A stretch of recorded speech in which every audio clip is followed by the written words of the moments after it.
Teden Univerze na Primorskem ponuja široko paleto dogodkov in ena izmed leteh je bila tudi okrogla miza na temo učenja, ki jo je moderirala prorektorica Univerze na Primorskem, izredna profesorica dr. Sonja Rutar.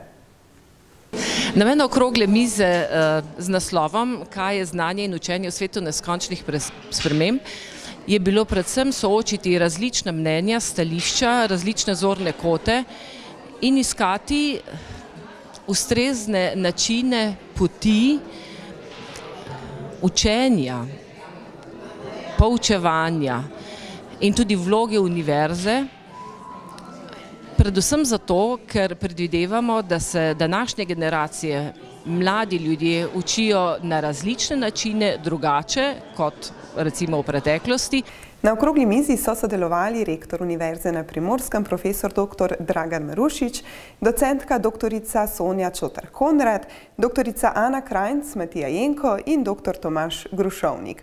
Slednji je predstavil svoj pogled na učenje.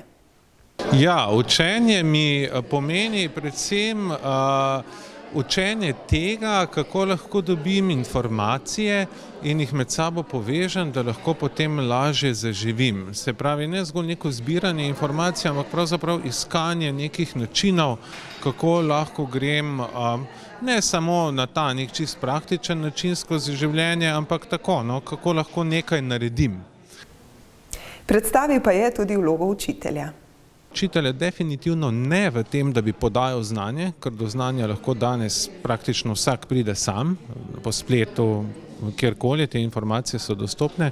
Bolj vidim vlogo učitelja v organizaciji neke skupnosti, ki se uči sama, se pravi nekaj takega, kar je Sokrat poimenoval babiška veščina, se pravi veščina, ki pomaga pri porodu, da se posamezniki rodijo kot kritični miselci. Se pravi, učitelj je nekdo, ki pravzaprav moderira, olajšuje drugim, da sami pridejo do znanja v skupnosti z ostalimi.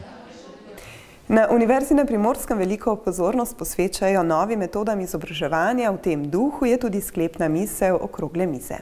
Pa vendarle je današnja okrogla miza dokazala prav to s svojim poslušalstvom in vsemi udeleženimi, da je mogoče prisluhniti in se učiti, zlasti takrat, ko lahko prisluhneš zanimivim vsebinam in vsebinam, ki jih na novo slišiš, na nov način, interpretirano z različnih zornih kotov, kar na nek način pomeni, da se mlade generacije učijo na podoben, enak način, bolj pomembna je vsebina, ki lahko prisluhnejo. Med obiskovalci je bilo največ študentov in študent pedagoške fakultete, ki bodo zagotovo pridobljena mnenja s pridom uporabili tako pri študiju kot pri nadaljnji karieri.